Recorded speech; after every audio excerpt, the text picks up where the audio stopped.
केंद्रीय मंत्रियों के एक पैनल ने किसानों से न्यूनतम समर्थन मूल्य पर दालें, मक्का और कपास खरीदने के लिए 5 वर्ष की योजना का प्रस्ताव दिया है, जिसका उद्देश्य चल रहे विरोध प्रदर्शनों के बीच उनकी चिंताओं को दूर करना है।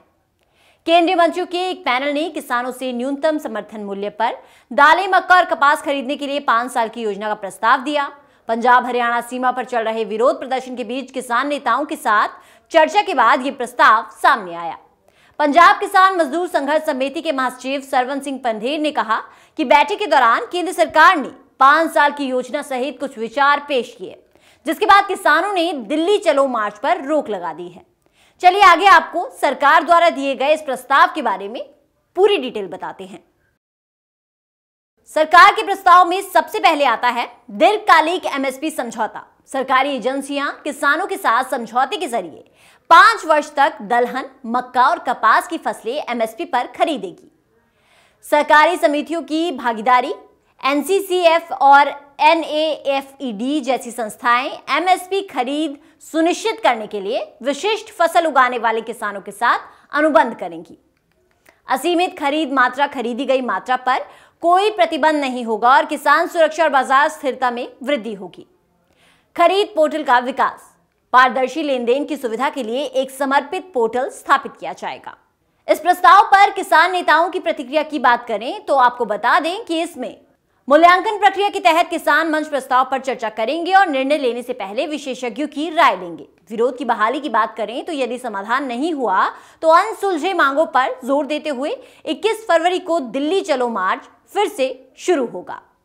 और खबर यह है कि किसानों ने इस पर अपनी मंजूरी नहीं जताई है और किसानों ने सरकार को 20 फरवरी तक का समय दिया है और कहा यह भी गया है कि 21 फरवरी से किसान फिर से दिल्ली चलो आंदोलन शुरू कर देंगे। वर्तमान में धान, गेहूं, दालें और मक्के जैसी प्रमुख फसलों के अलावा 23 फसलों पर एमएसपी की पेशकश की जाती है और इनमें रागी, मूंगफली, सोयाबीन, सूरजमुखी के बीज, जौ, रेपसीड और सरसों शामिल हैं। 2023 की कीमतों की घोषणा जून में की गई थी, जब खरीफ फसल की एमएसपी में वृद्धि की गई थी और इस कीमत को उत्पादन की अखिल भारतीय भारत औसत लागत के कम से कम 1.5 गुना के स्तर पर तय किया गया था। किसानों की मांगों की बात करें तो आपको बता दें कि इन मांगों में सभी 23 फसलों की न्यूनतम समर्थन मूल्य पर खरीद की गारंटी है। सभी फसलों का भाव स्वामीनाथन आयोग के अनुसार लागत से 50% अधिक दिया जाए। किसानों पर चढ़े कर्ज को माफ किया जाए। किसानों के लिए 10,000 रुपए प्रति महीने पेंशन देने की व्यवस्था लागू की जाए। बिजली संशोधन बिल 2022 को रद्द किया जाए। लखीमपुर खीरी में घायल हुए किसानों को उचित मुआवजा मिले। परिवार में किसी एक को नौकरी दी जाए। लखीमपुर खीरी कांड के आरोपितों को सजा मिले। कृषि कानून विरोधी प्रदर्शन में जिन किसानों पर केस दर्ज हुए हैं उन्हें रद्द किया जाए। प्रदर्शन में मृत किसानों के स्वजन को उचित मुआवजा मिले। अब सवाल है कि किसानों का अगला कदम क्या होगा।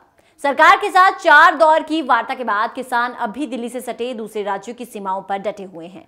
सरकार ने किसानों को एक प्रस्ताव दिया है जिसकी निगरानी और प्रबंधन 2 सरकारी एजेंसियां करेंगी। किसान अपने मंचों और विशेषज्ञों के साथ सरकार के एमएसपी पर दिए प्रस्ताव पर चर्चा करेंगे और फिर बाद में ही इस पर निर्णय लेंगे। साथ ही ये भी कहा जा रहा है कि जो किसान हैं उन्होंने इस पर निर्णय ले लिया है और वो सरकार के इस फैसले को नामंजूर करते हैं और इस पर सरकार को उन्होंने 20 तारीख तक इस पर सोचने का समय दिया है। और उसके बाद कहा गया है कि 21 तारीख को किसान, अगर सरकार नहीं मानती है तो किसान 21 तारीख को फिर से दिल्ली चलो आंदोलन शुरू करेंगे।